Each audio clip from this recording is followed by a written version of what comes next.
সূরা লুকমানের 14 নম্বর আয়াত। এই আয়াতের ভিতরে আল্লাহ বলছেন, ওয়াসাইনাল ইনসানা বিওয়ালিদাইহি হামালাতুহু ওয়াহনান আলা ওয়াহন ওয়াফিসালুহু ফি আমাইনি আন ইশকুর লি ওয়া লিওয়ালিদাইকা ইলাইয়াল মাসীর। রব্বুল আলামিন এই আয়াতের ভিতরে বলছেন, ওয়াসাইনাল ইনসানা বিওয়ালিদাইহি, আমি আল্লাহ সুবহানাহু ওয়া তাআলা তোমাদেরকে নসিহত করছি, উপদেশ দিচ্ছি, অর্ডার করছি, তোমরা প্রত্যেকেই মা বাবার সাথে সুন্দর ব্যবহার করবে। বিশেষ করে মায়ের সাথে। এর কারণ হলো হামালাতুহু, তোমার মা তোমাকে গর্ভে ধারণ করেছে। ওয়াহনান আলা ওয়াহন, এই গর্ভে ধারণের কষ্ট কোনো বাবা এক সেকেন্ডের জন্য কোনোদিন তিনি সহ্য করেন নাই।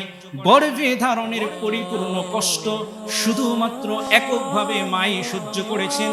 এরপরে মায়ের দ্বিতীয় আর একটা স্পেশাল কষ্ট হলো, দুঃখ হলো যে সন্তান প্রসবের সময় যে কষ্ট, যে বেদনা, এই বেদনা শুধুমাত্র মাই সহ্য করে থাকেন। পৃথিবীর কোনো বাবা এই কষ্টের শেয়ার বা অংশীদার হয় না। তৃতীয় কষ্ট হলো মা কষ্ট করে পরিপূর্ণ 2 বছর সন্তানকে দুগ্ধ পান করিয়ে থাকেন। এই কষ্ট শুধুমাত্র এককভাবে মাই করে থাকে। পৃথিবীর কোনো বাবা এই কষ্ট করে না। আপনি হয়তোবা এখন লক্ষ্য করতে পারতেছেন, আপনি এখন হয়তোবা স্বামী হয়েছেন, আপনার স্ত্রী যখন গর্ভবতী হয় আপনি কিছুটা লক্ষ্য করেন যে ঠিকমতো ঘুমাতে পারে না, ঠিকমতো খাবার গ্রহণ করতে পারে না, ঠিকমতো চলাফেরা করতে পারে না। দিনের পরে দিন টানা 10 মাস পর্যন্ত এই কষ্টটা তিনি সহ্য করে থাকেন। এরপরে প্রসব বেদনার কষ্ট সহ্য করে থাকেন। এরপরে টানা 2 বছর পর্যন্ত সন্তানকে মা কষ্ট করে দুগ্ধ পান করিয়ে থাকেন।